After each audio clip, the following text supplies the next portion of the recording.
Hello everyone, welcome to GeoIS. This is lesson 3 of Ancient Indian History. In this lecture, we will be discussing the Vedic age in India. Now, before going into the details, let me give you a quick recap of the previous videos that have been uploaded. In lesson 1, we had discussed the Stone Age in India. In lesson 2, we had discussed about the Indus Valley civilization. We had also discussed how the Indus Valley civilization had declined, and later on we see that the Vedic age had started. Now, if you want to go into details, the Vedic age in India has been divided into two parts. The first one being the early Vedic age and the second one being the later Vedic age. Before going into details, let me also tell you the chronology once more so that all of you remember this. Now देखिए, हमने क्या बोला था कि stone as in India जो था वो 5 lakh BC यानी 5 लाख BC कॉमन एरा से लेकर it is moving something to about 50,000 BC to 10,000 BC. Why I am saying 3 timelines? मैंने 3 टाइमलाइन इसलिए बताए हैं बिकॉज 5 लाख से लेके 50,000 BC तक आप देखोगे कि ह्यूमंस होमोसेपियन नहीं बने हैं, यानी कि अपने प्रेजेंट फॉर्म में नहीं आए हैं. एंड 50,000 से लेके 10,000 BC तक पैलियोलिथिक एज जो चल रहा था उसमें humans had got developed. Humans के ब्रेन्स डेवलप हो गए थे और कहीं ना कहीं बहुत हद तक ह्यूमन बींग्स आगे बढ़े थे.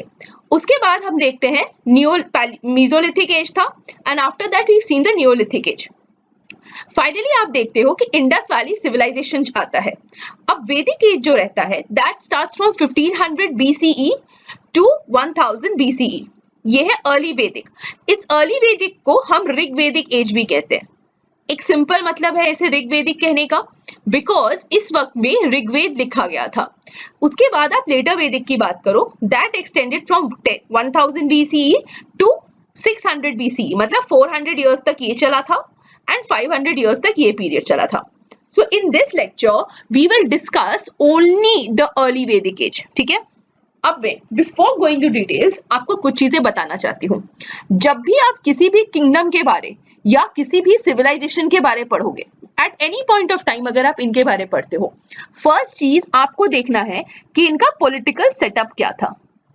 व्हाट वाज द पॉलिटिकल और एडमिनिस्ट्रेटिव सेटअप. ठीक है.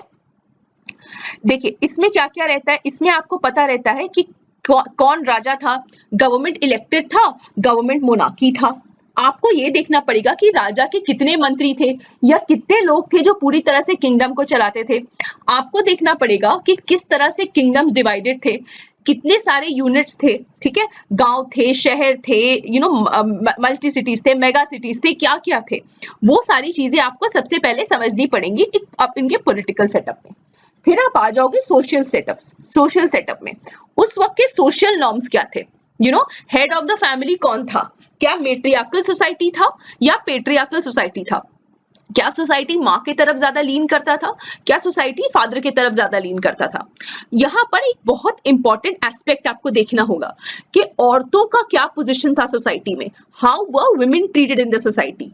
उसके बाद आप देखोगे किस तरह क्या कास्ट सिस्टम आया था. कास्ट सिस्टम था या नहीं. अगर था तो क्या ये रिजिड था या क्या ये फ्लूइड था.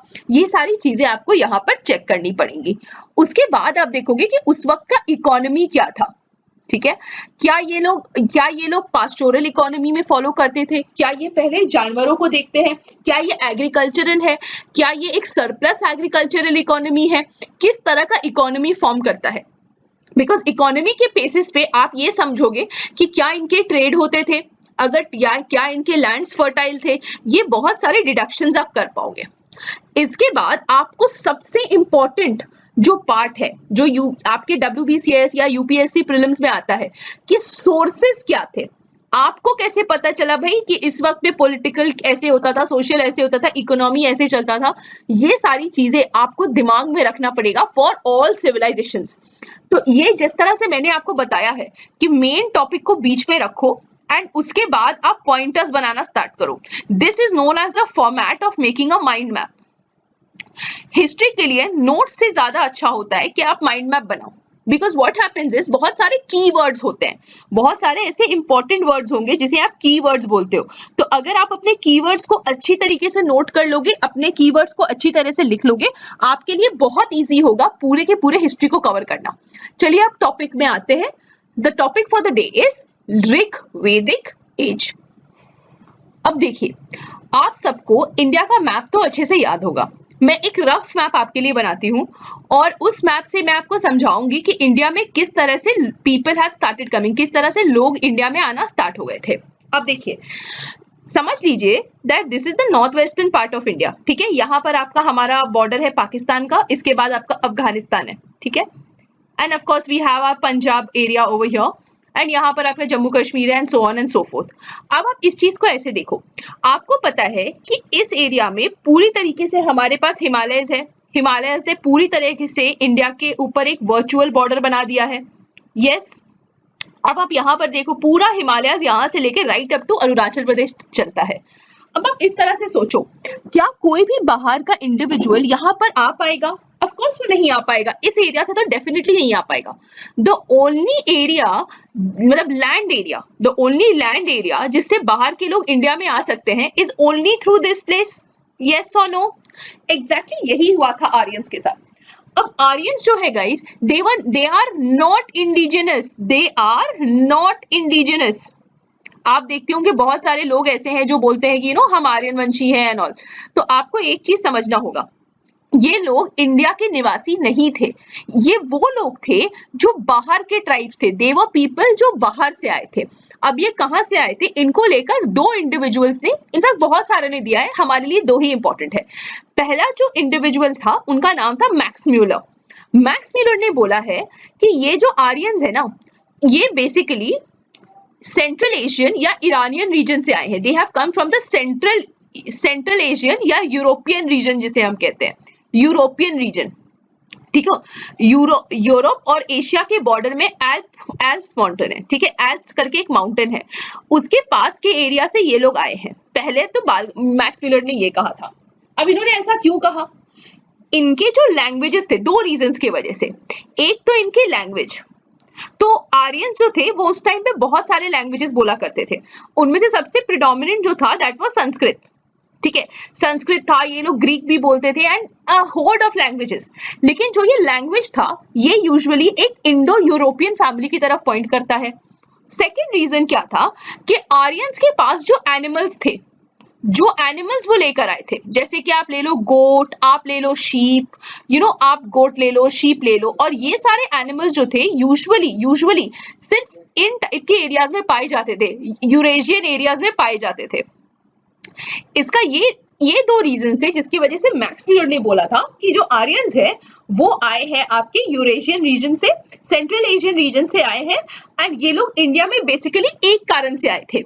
ये एक रीजन था पास्चर लैंड, ये एक रीजन था पास्चर लैंड। देखो इनके पास ना बहुत सारे एनिमल्स थे। अब इन एनिमल्स को तो इन्हें खिलाना पड़ता, एंड जो गाय बैल बकरी होती है वो क्या खाती है, दे ईट ग्रास। तो ग्रासलैंड चाहिए, पास्चर लैंड चाहिए, उनको चराने के लिए कोई जमीन चाहिए। और ये जमीन आपको पता है कि इंडिया का जो जमीन है, सिंस ये ट्रॉपिकल एरिया, सब ट्रॉपिकल एरिया में आता है, यहाँ पे उत्पादन की कोई कमी नहीं है, तो ये इंडिया में अट्रैक्ट हुए थे because of the productivity of the Indian land.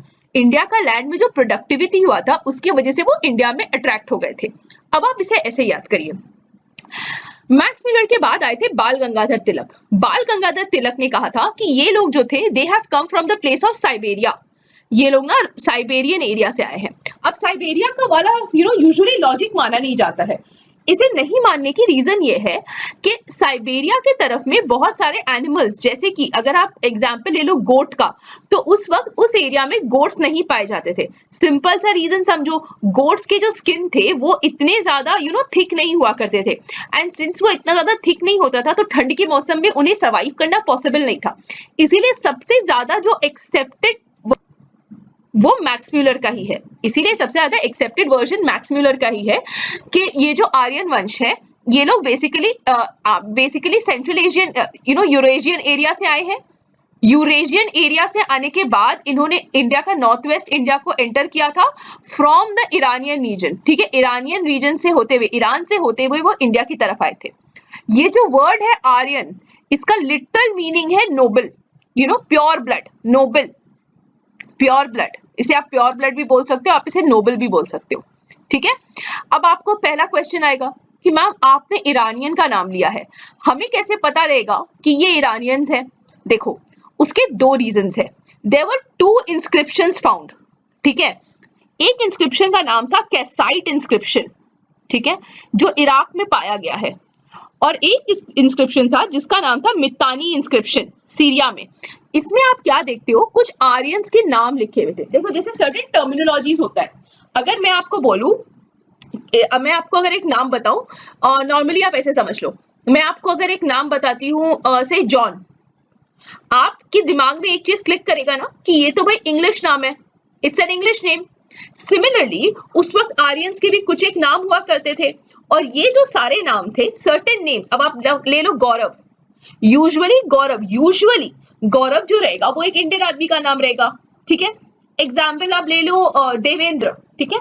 तो उससे भी आपको समझ में आ रहा है कि ये जो नाम है ये तो बेसिकली इंडियन नाम हो सकता है।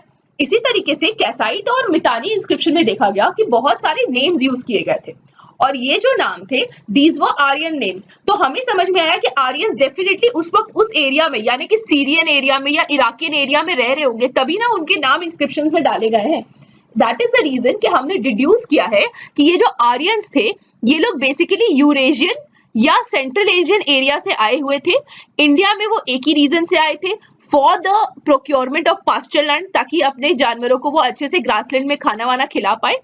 एंड इंडिया में आके जब उन्होंने यहाँ का उत्पादन देखा कि इतना प्रोडक्टिव लैंड है, वो इंडिया में।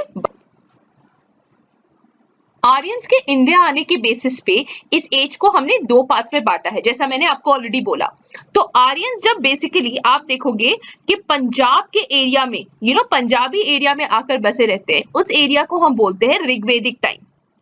और धीरे धीरे आप क्या देखोगे कि आर्यंस लैंड के खोज में इंडिया के अंदर आना स्टार्ट कर देते हैं। एंड द टाइम जब वो गंगा यमुना दोआब रीजन में आते हैं, ठीक है, जब वो गंगा यमुना दोआब रीजन में आते हैं, उस वक्त वो पूरे इंडिया के हार्टलैंड में बस चुके होते हैं। दैट इज द टाइम जब लेटर वैदिक एज जो है वो स्टार्ट करता है। सो आर्यंस के इमिग्रेशन के बेसिस पे किस एरिया को उन्होंने सबसे ज्यादा फॉलो किया था, उस एरिया के हिसाब से हमने टाइम को 2 पार्ट में बांटा है, अर्ली वैदिक, लेटर वैदिक। अब आप इसे ऐसे समझने की कोशिश कीजिए कि आर्यंस इंडिया में आए थे, ठीक है, नॉर्थ वेस्ट इंडिया की तरफ से वो इंडिया में घुसे थे। ये सेंट्रल एशियन ट्राइब्स थे, ठीक है, सेंट्रल एशियन ट्राइब्स थे, इंडिया में पास्चर लैंड यानी कि ग्रासलैंड की खोज में आए थे। इंडिया का प्रोडक्टिव लैंड देखने के बाद उनका मन ये किया कि वो यहीं पर बस जाए, और फिर वो सबसे पहले बस गए थे आपके पंजाब रीजन में। पंजाब रीजन से और वो अंदर की तरफ आते गए, उन्हें और अच्छा लैंड मिलता गया, और उनकी इमिग्रेशन जो है वो बढ़ती चली गई, और इस इमिग्रेशन की वजह से फाइनली वो गंगा यमुना दोआब रीजन में आकर बस गए। एंड इस टाइम को आप क्या बोलोगे, एंड इस एज को, at this time you will be calling this as the early Vedic age, and second जो रहता है उसको आप later Vedic age का नाम दे दोगे। अब इस पार्ट में मैं कुछ इंफॉर्मेशन आपके लिए क्लियर कर देना चाहती थी कि जब आर्यंस इंडिया में सबसे पहले सेटल हुए थे, मैंने आपको अभी बोला था कि वो पंजाब के एरिया में सेटल हुए थे, and at that point of time Punjab Punjab was a very big area, and Punjab का लिटरल मतलब है लैंड ऑफ 5 रिवर्स। लेकिन आर्यंस जो थे they had settled in the सप्त सिंधु रीजन, ठीक है, सप्त सेंधवा या सप्त सिंधु रीजन, विच मीन्स सप्त means 7, Sindhu means land of reverse. तो वो लैंड ऑफ 7 रिवर्स में आर्यंस जो है बस चुके थे। इसमें आपका इंडस रिवर था, इंडस के 5 ट्रिब्यूटरीज थे, चेनाब, झेलम, बियास, रवि एंड सतलुज, और उसके साथ साथ Saraswati river. These were the 7 reverse जिसके आसपास जो आर्यन ट्राइब्स थे वो बसे थे। अब एक और टर्म आप यहाँ पे अपने दिमाग में क्लियर कर लो, आर्यंस का मतलब नहीं था कि सिर्फ एक ग्रुप ऑफ पीपल आए थे, बहुत सारे जगहों से लोग आ गए थे, बहुत सारे डिफरेंट ट्राइब्स आ गए थे, मेनी डिफरेंट ट्राइब्स। ये याद रखिएगा, आर्यंस में भी बहुत सारे डिफरेंट ट्राइब्स थे, many different tribes were there, ठीक है। और ये जो डिफरेंट ट्राइब्स थे वो लोग एक एक करके इस तरह से इंडिया में आते हैं। मैप में आप देखोगे जितने सारे रिवर्स थे, हेलमंद नदी जो है, झेलम नदी जो है, चेनाब है, रवि है, सतलुज है, इंडस है, इन सब के पास पास में यू विल सी कि ये लोग इंडिया की तरफ आ गए थे, ठीक है। नाउ सी, आर्यंस ना उस वक्त जब इंडिया में आए थे, जाहिर सी बात है इंडिया के कुछ ओरिजिनल इनहैबिटेंट्स होंगे, कुछ लोग ऐसे होंगे जो इंडिजियसली इंडिया में रह रहे होंगे। यस, तो ये जो लोग थे वो बेसिकली दो पार्ट्स में बांटे गए थे। एक को ये लोग बोलते थे दास एंड दास्यूस, ठीक है, इनके लिए और भी नाम था दास एंड दास्यूस, ठीक है, कि ये लोग जो है ना ये लोग काले चमड़े के लोग हैं। और एक लोग थे जिन्हें ये लोग कहते थे पानीज, और ये पानीज जो थे दे वर यूजुअली कैटल थीव्स, ठीक है, ये लोग बोलते थे ये लोग चोर हैं, हमारे कैटल को हमारे गाय बैल बकरियों को चुरा चुरा कर ले जाते थे। तो they divided these people into two parts, एक थे चोर और चक्के जिन्हें ये लोग पानीज कहते थे, और एक थे दास एंड दास्यूस। आर्यंस जो थे वो यूजुअली ये डेरोगेटरी टर्म से इंडियंस को बुलाया करते थे। उनका कहना था कि हम फेयर स्किन्ड है और आप जो हो आप लोग काले हो। और इस लैंड के लिए उस पंजाब के लैंड के लिए बहुत सारी वॉर्स भी हुआ करती थी। बहुत सारे ऐसे ओरिजिनल इनहैबिटेंट्स थे इंडिया के जो द्रविडियन लैंग्वेज बोलते थे। आपने सुना होगा इंडिया में सबसे important part of language was the Dravidian language. तो बहुत सारे ऐसे इनहैबिटेंट्स भी थे जिन्होंने आर्यंस के हाथ से मात खा के साउथ इंडिया की तरफ चले गए, ठीक है। तो बहुत सारे, आप अगर बोलते हो ना साउथ इंडिया की तरफ maximum original inhabitants of India है, तो इन्हें ना पुश करके साउथ की तरफ दे दिया गया। और आर्यंस ने क्या किया, पूरी तरीके से नॉर्थ इंडिया में अपना दबदबा, अपना पावर पूरी तरीके से नॉर्थ इंडिया में एस्टैब्लिश कर दिया। अब आई जस्ट टोल्ड यू कि लैंड के लिए ना बहुत सारे वॉर्स हो, इनमें से एक सबसे इंपॉर्टेंट वॉर जो था उसका नाम था 10 राजन युद्ध। 10 का मतलब आपको पता है 10, राजा मतलब किंग, एंड युद्ध मतलब वॉर। ये सारे का मतलब तो आप लोगों को समझ में आता ही होगा, या इसे हम नॉर्मल लैंग्वेज में बैटल ऑफ 10 किंग्स भी बोलते हैं, बैटल ऑफ 10 किंग्स। अब देखिए, ये एक ऐसा बैटल था जिसमें बेसिकली एक मेजर आर्यन ट्राइब था, एक मेजर आर्यन का ट्राइब था, और इस ट्राइब का नाम था भारत। इस ट्राइब का नाम था भारत। भारत के साथ 10 राजा ने, a group of 10 Kings, 10 confederacy बन गई, एक तरह का टीम बन गया, 10 राजा जो है एक साथ खड़े हो गए। इन 10 राजा में there were 5 Aryan tribes and there were 5 non Aryan tribes, या इन्हें आप इंडिजिनस ट्राइब्स भी बोल सकते हो। तो 5 आर्यन ट्राइब्स थे और 5 नॉन आर्यन ट्राइब्स थे। इन्होंने ना एक बहुत important battle, this battle of 10 kings लड़ा था on the banks of the river Parushni. Parushni is the older name for river Ravi. River Ravi का ये पुराना नाम है। तो रिवर रवि के बैंक्स पे 10 राजन युद्ध का एक युद्ध हुआ था, which was fought by the tribe Bharat who was under king Sudas with the confederacy of 10 kings, 5 Aryan and 4 non Aryan. अब आपकी यूपीएससी प्रीलिम्स में, डब्ल्यूबीसीएस प्रीलिम्स और मेंस में अक्सर आप देखोगे ये ट्राइब्स के नाम बहुत ज्यादा इंपॉर्टेंट है, तो इस नाम को आप अभी याद करने की कोशिश करिए। The 5 Aryan tribes were Puru Yadu Turvasa Anu Dhruv, Puru Yadu Turvasa Anu Dhruv, 5 Aryan tribes, and 5 non Aryan tribes were Alina Pakta Bhalana Shiva and Vaishnav. फिर से याद करिए, Alina Pakta Bhalana Shiva and Vaishnav. 5 tribes were here, Alina, Pakta, Bhala, Shiv, Vaishnav. Again, Puru, Yadu, Turvas, Anu, Dhruv. 5 Aryan tribes, 5 non-Aryan tribes, Alina, Pakta, Bhalana, Shiva, Vaishnav. I hope ये 10 नाम आपको अच्छे से याद करना है। Every 2 to 3 years में Battle of 10 Kings से आपको questions आते हैं। अगेन इसका रिविजन कर लीजिए। Battle of 10 king was fought between the Bharat tribe of the Aryans, ये एक आर्यन का ट्राइब था, इसके राजा का नाम था king Sudas. It was fought on the banks of the river Parushni, इसके रिवर परुशनी का जो modern day name is river Ravi, and a confederacy of 10 kings, 5 Aryan tribes, 1 non Aryan tribes. All cool? चलिए आगे बढ़ते हैं। देखिए, ये जो बैटल हुआ था, this resulted in the Bharat tribe winning. Bharat जो ट्राइब थी उसने इन 10 राजाओं को हरा दिया था, and they had one, they had become victorious. और इन्हीं के ऊपर आज भारतवर्ष का नाम है। इंडिया का नाम हम अक्सर कहते हैं ना, इंडिया दैट इज भारत, आपके आर्टिकल 1 में मेंशन किया हुआ है। तो ये जो भारत का टर्म है, ये technically India has been named after this victorious tribe. अब देखो, आप बोलेंगे मैडम वॉर, उस वक्त में वॉर क्यों था? वॉर क्यों था? ऑब्वियसली एक रीजन तो आपका लैंड ओनरशिप होगा ही, कितने लैंड में कितने लोगों का कितना पावर रहेगा, that was the first thing why they fought. Second most important reason, cattle.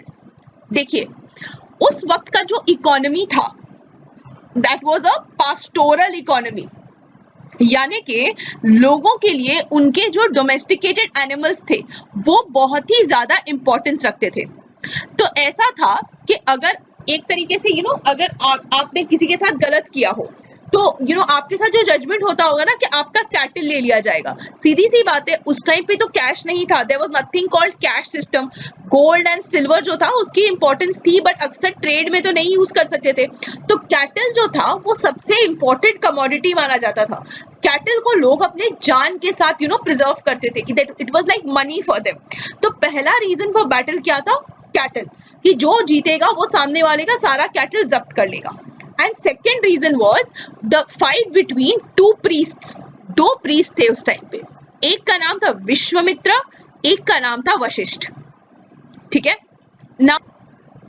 Vishwamitra जो थे वो बेसिकली एक लिबरल प्रीस्ट थे। ठीक है, he was a very liberal man.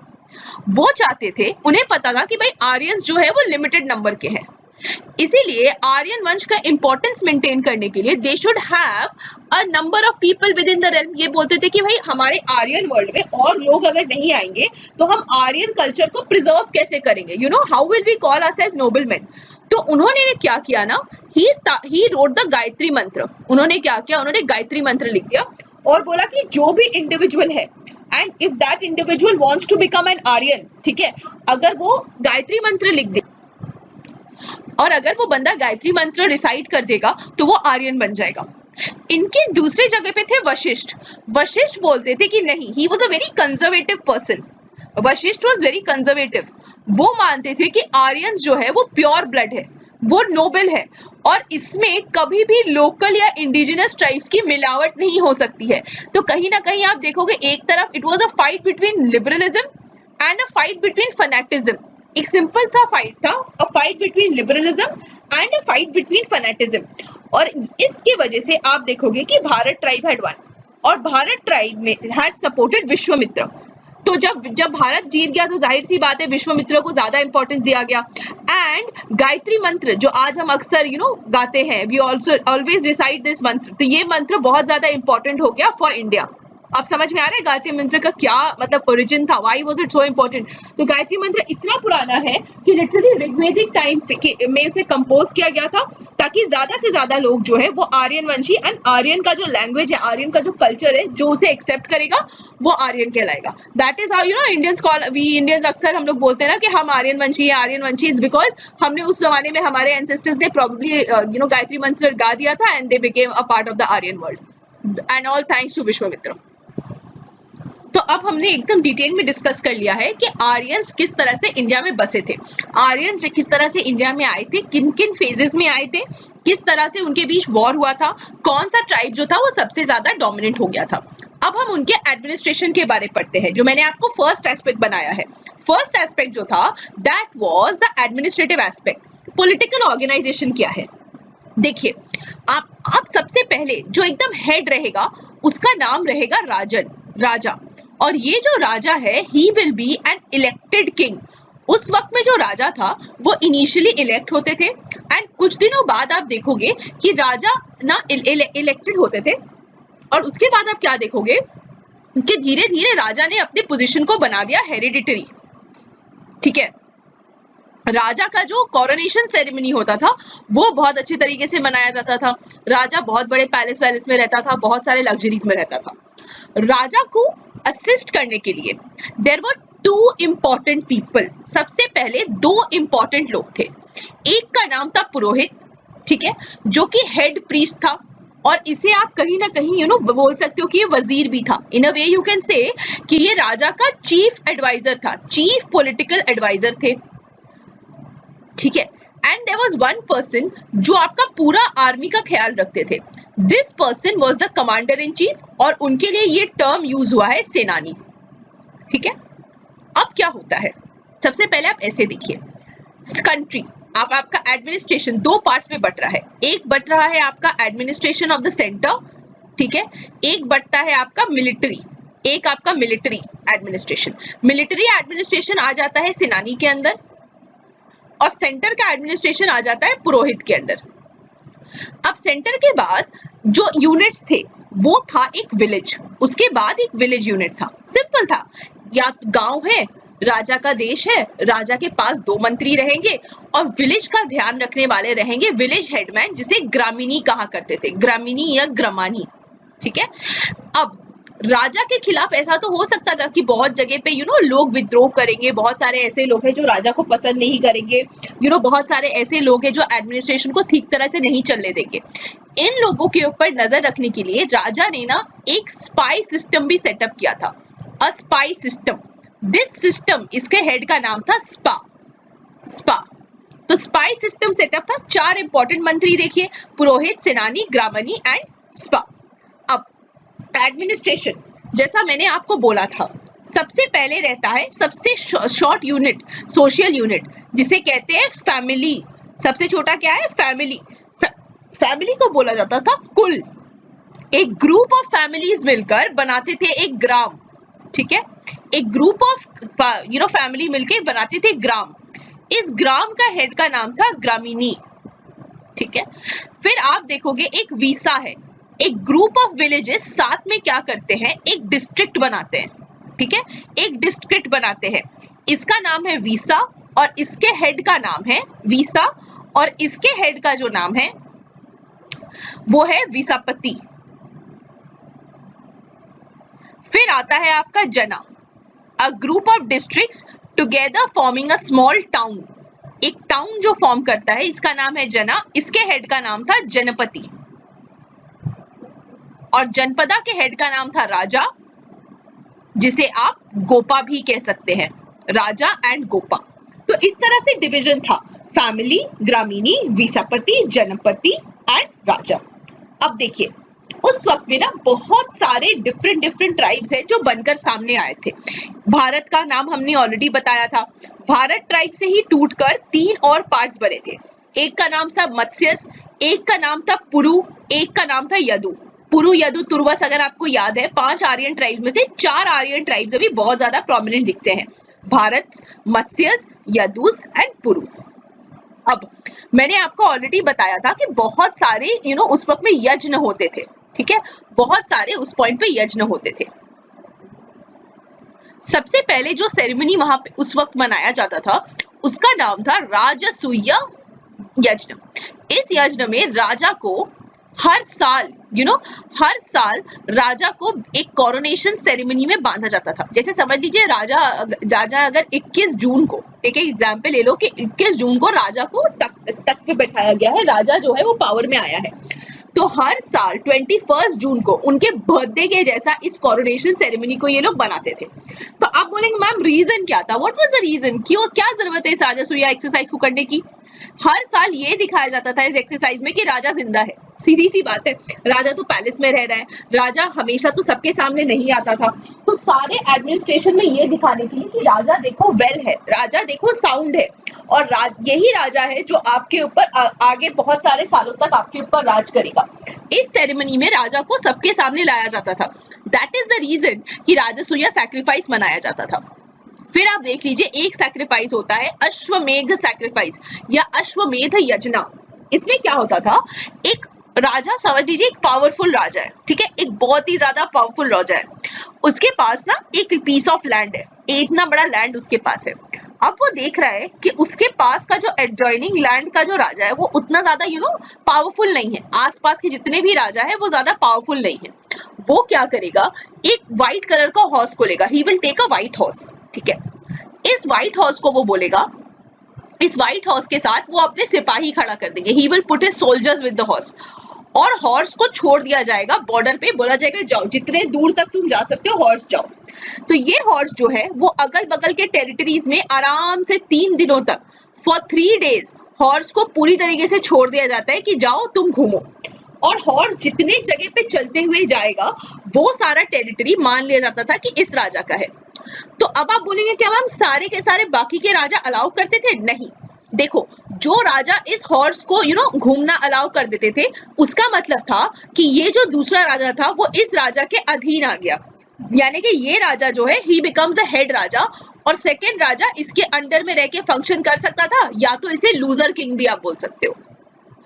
और जिस राजा ने इस हॉर्स को रोका, इसका मतलब सिंपल सा बात था, अगर हॉर्स को रोका, हॉर्स का मतलब था वॉर, सीधी सी बात है, वॉर होगा भाई। दोनों राजा आपस में वॉर कर लेंगे, दोनों राजा जो है वो आपस में वॉर कर लेंगे एंड वॉर में जो जीतेगा वो जमीन उसकी, ठीक है। सो इट वाज लाइक, अगर आप इसे ऐसे समझना चाहो, it was like a show off power, it was like a show off power. जिसके पास ज्यादा पावर है बैटल में वही जीतेगा, बैटल में जो भी जीत गया उसके पास। तो इससे आपको एक चीज समझ में तो आ रहा है, ऐसा पावर कौन करेगा जो ऑलरेडी बहुत पावरफुल हो, जिसके पास भाई बहुत बड़ी आर्मी हो। ऐसा कोई राजा जिसे पता है कि उसके पास बहुत सारे नए नए टेक्निक्स है, वैसा ही राजा करेगा। तो अश्वमेध सैक्रिफाइस आप फ्यूचर में भी देखोगे कि सिर्फ पावरफुल किंग्स क्या करते थे। कभी भी आप ये नहीं देखोगे कि लोअर एंड किंग्स या कोई किंग जो उतना पावरफुल नहीं है वो अश्वमेध करेगा। अश्वमेध usually they were very very powerful Kings, वही लोग अटेम्प्ट करते थे अश्वमेध को। फाइनली थर्ड वाला जो है वो है वाजपेय सैक्रिफाइस, ठीक है। थर्ड वन इज द वाजपेय यज्ञ। वाजपेय यज्ञ में आप क्या देखोगे, वाजपेय में बेसिकली एक चैरियट रेस होता था, ठीक है।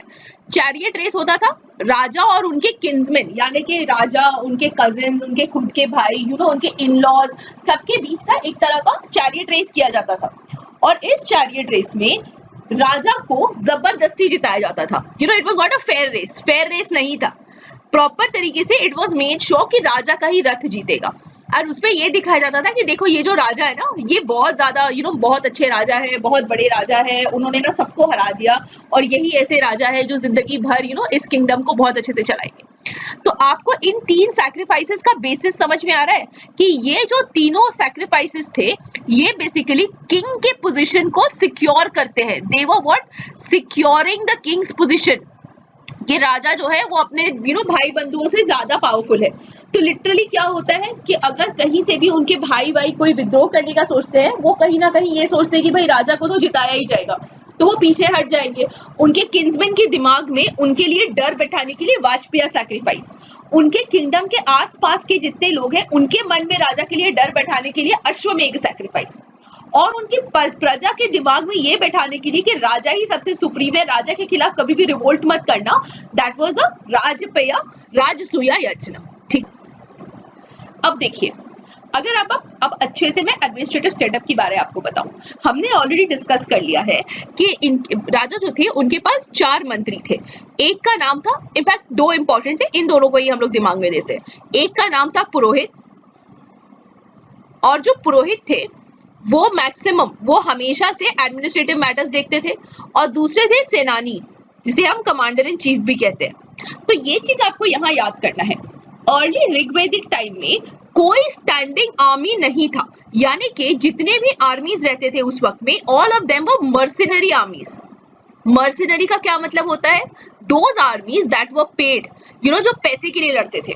उन्हें बोला जाता भाई इतने पैसे आपको देंगे, आप आके हमारे आर्मी में हमारे साथ हमारे जमीन के लिए लड़ो। तो उनके पास कोई खुद का आर्मी नहीं था, यानी कि there was no military system, कोई मिलिट्री सिस्टम नहीं था। तो ये सेनानी क्या करते थे, आसपास के जितने सारे वॉरियर ट्राइब्स थे, बहुत सारे ट्राइब्स थे उस वक्त में, तो सारे वॉरियर ट्राइब्स के पास जाते थे, उनके साथ नेगोशिएट करते थे कि आप अगर हमारे राजा के लिए लड़ोगे, हम आपको इतने पैसे देंगे, या हम आपको इतना लैंड देंगे, या हम आपसे आपको हम उतना टैक्सेस नहीं लेंगे आपसे। इस तरह का जो सेटलमेंट था वो सारी चीजें उस वक्त किया गया था। नाउ सेकेंड थिंग आप जो देखोगे, टैक्स कलेक्शन। भाई आर्मी क्यों नहीं थी, क्योंकि टैक्सेस ही नहीं थे, और अगर टैक्स नहीं रहेगा तो राजा पे कहां से करेगा। तो कोई ऐसा टैक्स ही नहीं था, टैक्स कलेक्शन नाम का कोई चीज नहीं था। जो लोग थे वो राजा की तरफ इंडेटेड नहीं थे, लेकिन लेकिन लेकिन लोग क्या करते थे, राजा को फिर भी कुछ पैसे पहुंचाया करते थे।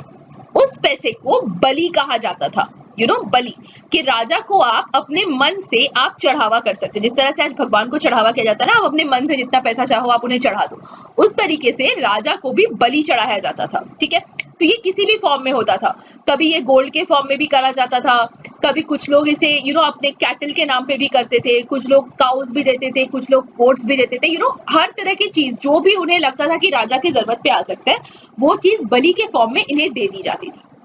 अब मैंने आपको लास्ट टाइम बताया था कि राजा जो था वो एक इलेक्टेड किंग था। आई एम श्योर आप सबको याद होगा, राजा जो था एक इलेक्टेड किंग था, ठीक है। आपको नहीं लगता है कि ये कहीं ना कहीं आज के हमारे मॉडल से फॉलो करेगा? देखो, जो राजा था ही वाज इलेक्टेड, तो यानी कि क्या उनके पास सुप्रीम पावर्स थे? ऐसा नहीं था। राजा के एक्टिविटीज को मॉड्यूलेट करने के लिए दो प्रोग्राम्स बनाए गए थे, ठीक है। एक का नाम था सभा, एक का नाम था समिति। ये ऋग्वेद में लिखा हुआ है, ऋग्वेद में लिखा हुआ है कि भगवान, जो सबसे पुराने भगवान थे, प्रजापति जिसे हम कहते हैं, प्रजापति की दो बेटियां हैं, एक का नाम है सभा और एक का नाम है समिति, ठीक है। अब सभा जो है वो बेसिकली विलेज एल्डर्स, गांव के जितने भी बड़े लोग हैं, जितने भी बुजुर्ग एक्सपीरियंस्ड लोग हैं, वो फॉर्म करते थे सभा।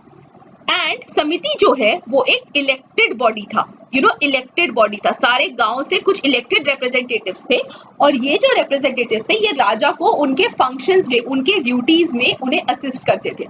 तो बॉडी को आप देखो, कहीं ना कहीं हमारा मॉडर्न डे लोकसभा और मॉडर्न डे राज्यसभा जैसा है, house of elders and house of Commons, इस तरीके के डिवीजन उस वक्त में किया हुआ था। तो जस्ट इमेजिन कि उस वक्त का जो सोसाइटी था दैट वाज सो फॉरवर्ड। अब आप बोलेंगे मैम अगर सोसाइटी फॉरवर्ड है, सभा है, समिति है, इसका मतलब है एक प्रॉपर जुडिशियल सिस्टम भी होगा। देखो, जुडिशियल सिस्टम के नाम पे कोई कोर्ट्स नहीं था, देयर वाज नो कोर्ट। सारे के सारे जो लोग थे वो राजा के पास आते थे, वो इस राजा के पास आते थे, आके बोलते थे भाई मेरे खिलाफ क्राइम हुआ है, मुझे आप हेल्प करो। तो राजा जो है वो दो तरह के ऑप्शंस देते थे। एक एग्जांपल आप ले लो, समझ लो there are two individuals A and B, ठीक है। ए ने क्या किया है, अब बी के भाई को मार दिया। ए ने क्या किया है, बी के ब्रदर का मर्डर कर दिया है, ठीक है। मर्डर, उन्होंने बड़े अच्छे से मर्डर कर दिया है। अब इस सिचुएशन को ऐसे आप समझो, ए ने बी के भाई का मर्डर कर दिया। राजा जो है दो ऑप्शन देगा बी को, ठीक है, दो ऑप्शन देगा कि या तो मैं तुम्हें वैर दया दे सकता हूं। वैर दया का मतलब है eye for an eye, eye for an eye, यानी कि बी बोलेगा मुझे वैर दया चाहिए, मैं क्या करता हूँ, सिंस मेरा भाई मर गया है तो मैं ए के भाई को भी मार दूंगा। दैट मीन्स उसने मेरे भाई को मारा, मैं भी उसके भाई को मारूंगा, आई फॉर एन आई, ये इसका भी भाई को मैं मार दूंगा। That was granted, that was वैरदया। और एक रहता है शतादया, ठीक है। शतादया का मतलब है बी बोलेगा मेरा भाई तो मर गया, ए ने मार दिया, मेरा भाई मर गया है, अब तो मेरा भाई वापस नहीं आने वाला है, मैं इसके भाई को मारना भी नहीं चाहता, तो मुझे एक काम करो, आप ना इसके एवज में मुझे कॉम्पेंसेशन दे दो। तो भाई उस वक्त में कॉम्पेंसेशन किस चीज का होता था, compensation was in the form of cattle. तो बोलते थे ए का जितना भी कैटल है वो सारा का सारा कैटल चला जाएगा बी को, क्योंकि ए ने क्या किया है, बी के भाई को मारा है, ठीक है।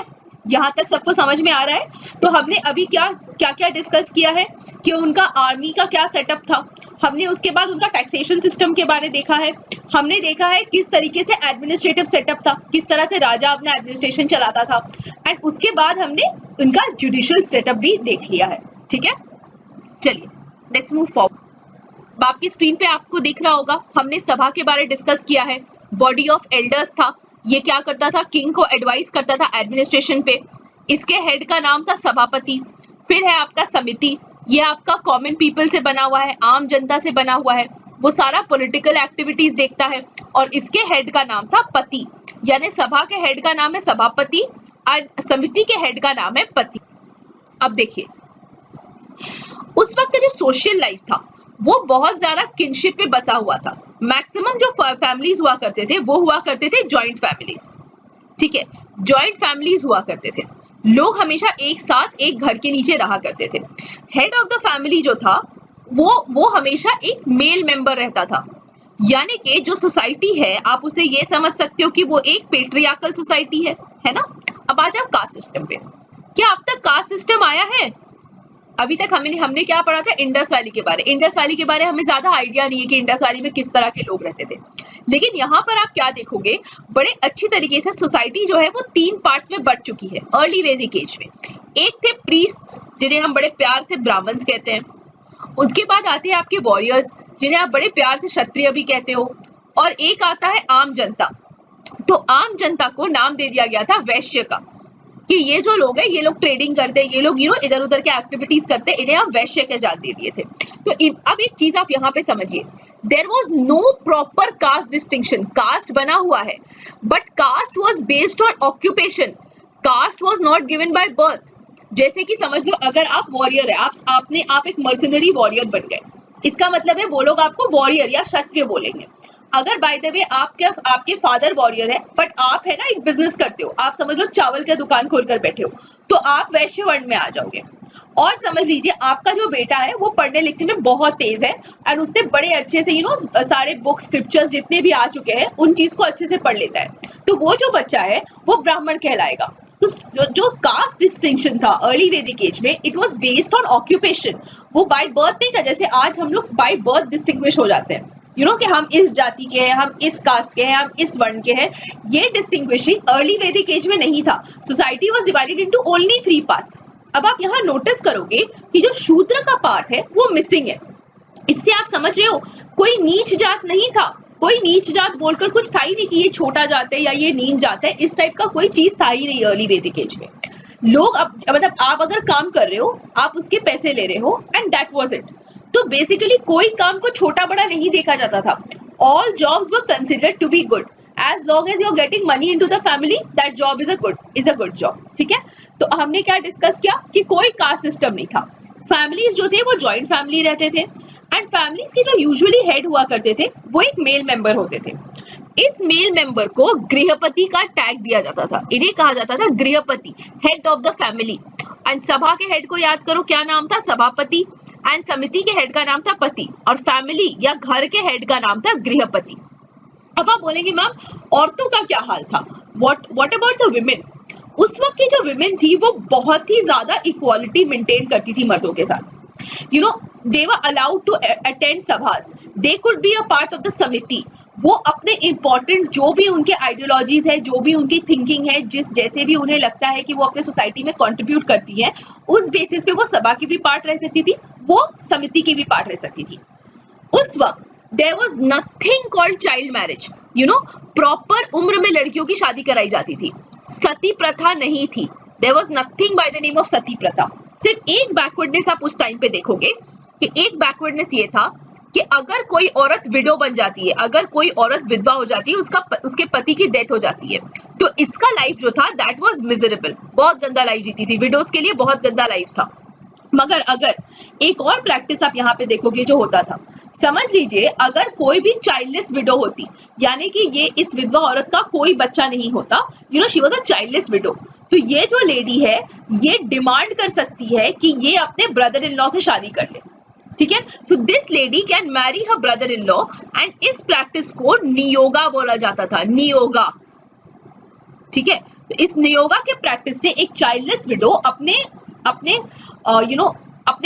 पति के भाई से शादी कर सकती थी जब उनके पति की डेथ हो गई फॉर ऑब्वियस रीजंस। सो आपको कैसे, अब आप मुझसे ये क्वेश्चन करोगे मैम हमें कैसे पता कि औरतों का इतना अच्छा पोजीशन है, औरतों को एकदम इक्वालिटी दी जाती है?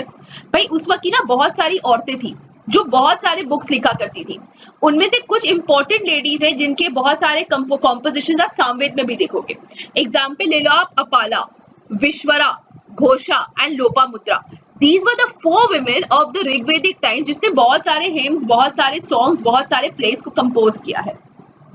अब शादी की बात करो, क्या डू यू थिंक उस टाइम में बहुत ज्यादा पॉलीगैमी था? नहीं, मैक्सिमम जो लोग थे दे वर इन अ मोनोगैमस रिलेशनशिप। मोनोगैमस मतलब one man marries one woman marries one man।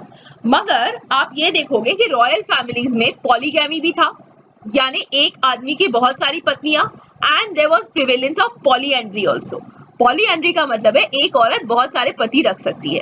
This was the time of the Rigveda, जब अगर एक मर्द बहुत सारी पत्नियां रख सकता है तो उस वक्त औरत भी है जो बहुत सारे पति रख सकती है।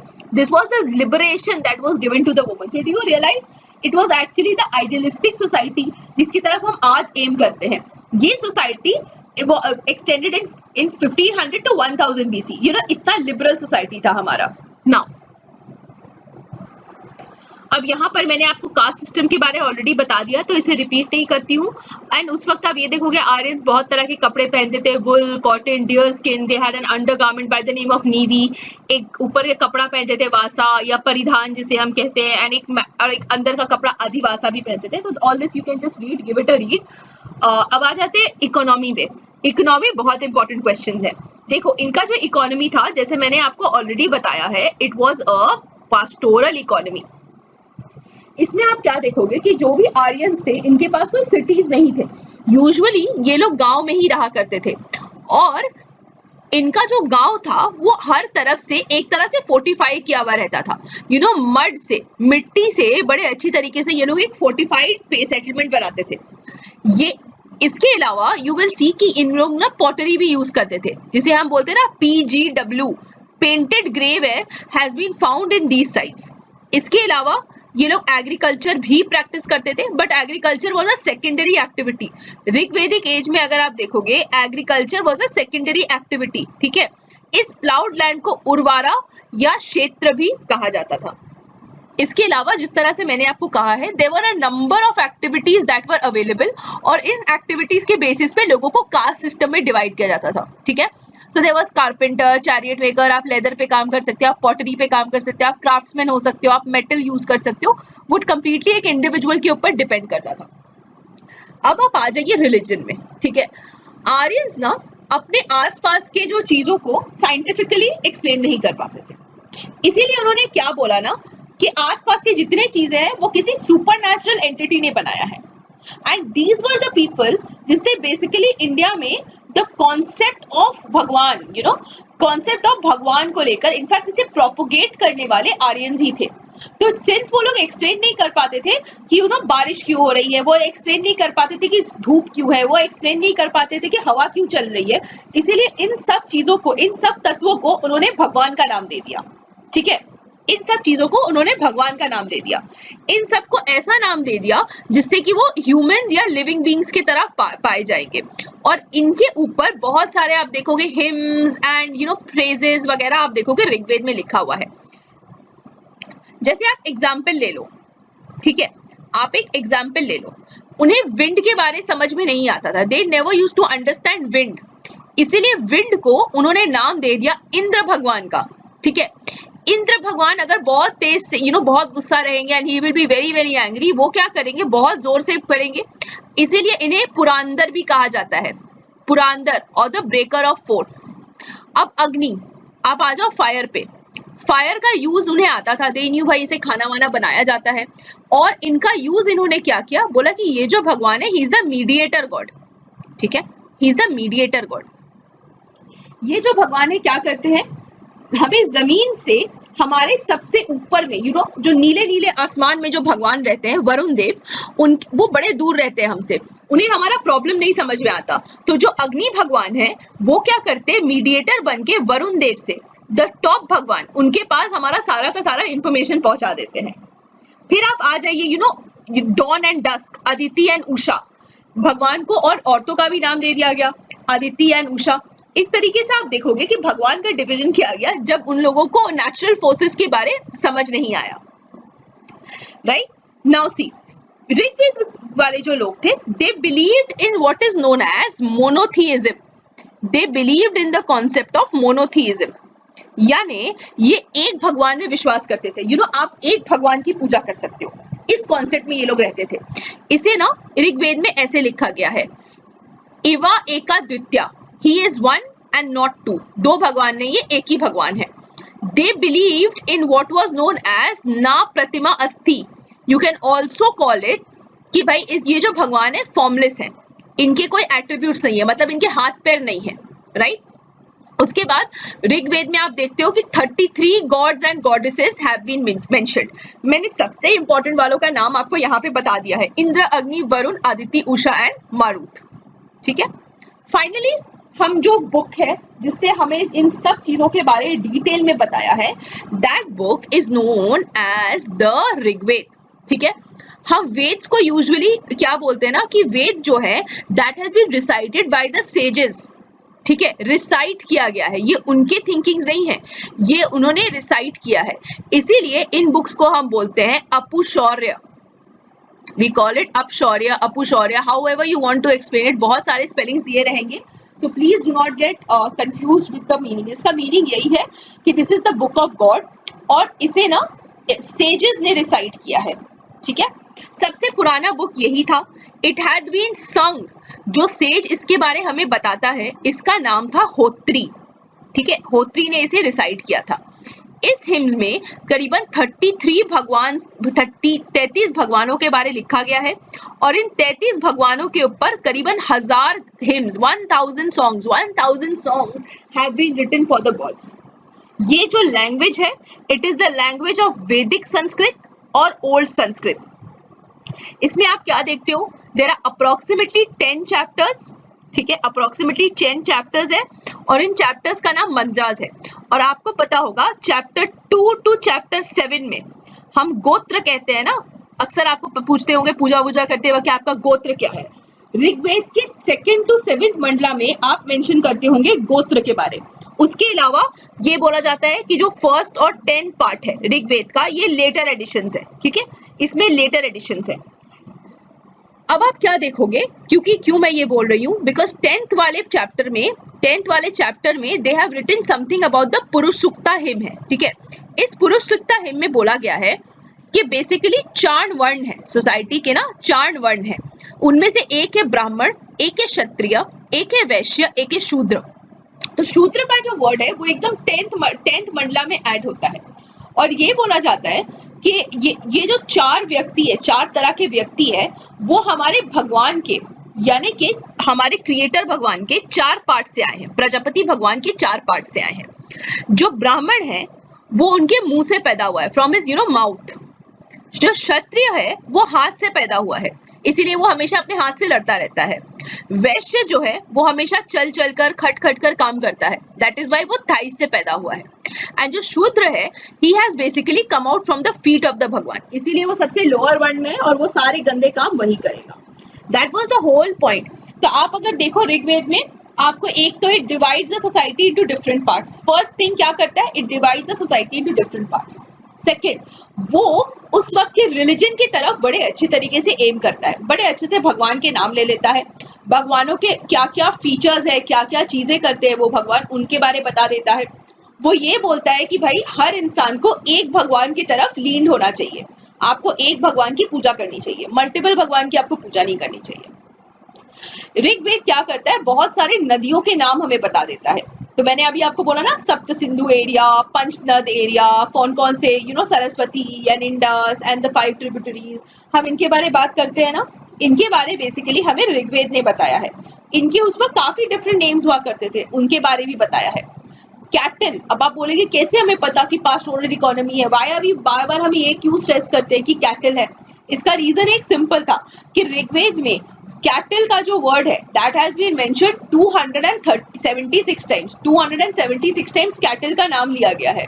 तो जाहिर सी बात है अगर कोई इंसान किसी भी वर्ड को बार बार यूज कर रहा हो तो डेफिनेटली उसका कोई ना कोई इंपॉर्टेंस तो बनता है। That was the whole point of the cattle part. अब आप इसके बाद नेक्स्ट पॉइंट पे आइए, how do we know about the society, उसके बारे भी ऋग्वेद हमें बताता है। सभा एंड समिति के बारे बताता है। इट टेल्स अस किस तरह से जो एडमिनिस्ट्रेशन था वो एक रिप्रेजेंटेटिव एडमिनिस्ट्रेशन था। So all in all, let us summarize it once कि we have studied the social setup, we have studied the administrative setup, we have studied the political setup, we have studied how the Aryans came into India, and after this class, next class में या next session में lesson 4 में हम discuss करेंगे later Vedic age को, किस तरह से society पूरी तरह से shift करता है from the early Vedic age to the later Vedic age. Thank you so much for watching guys. अगर आप लोगों को इसके बाद कोई भी doubt है please feel free to let us know about the same and please last year के क्वेश्चन पेपर्स को एक बार आप लोग पढ़ लीजिएगा। मेक श्योर कि आप लोग प्रीलिम्स और मेंस के क्वेश्चन पेपर्स को last 4 years, not many papers, last 4 years को आप पढ़ लेना। Just last 4 years give a read. मैं नेक्स्ट क्लास में I will discuss 1 to 1 question of the mains. मैं यूपीएससी का एक मेंस का क्वेश्चन का लेक्चर मैं आपको बनाकर दे दूंगी। Thank you so much for watching guys, have a great day ahead, bye bye.